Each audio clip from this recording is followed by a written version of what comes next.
are you doing today? Great, thank you. Good. Now talk to us about the panel that you were just on.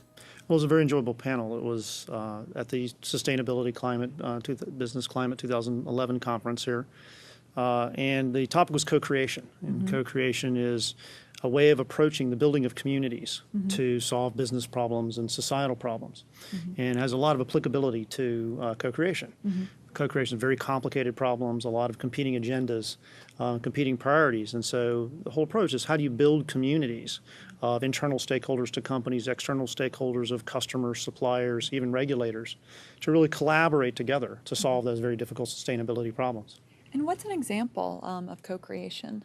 Sure. Well, there was a couple of really great examples from the panel. One was a gentleman from a company called IPT Chopal. It's an Indian agricultural and diversified conglomerate. And he talked about how they built communities of farmers in India to create assured and better sources of supply of grains and other agricultural products to IPT Chopal.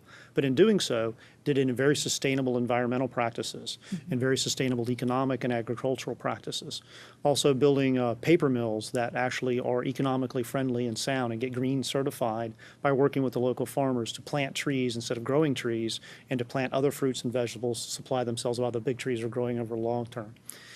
So really building entire ecosystems that are sustainable in both economic terms as well as environmental terms.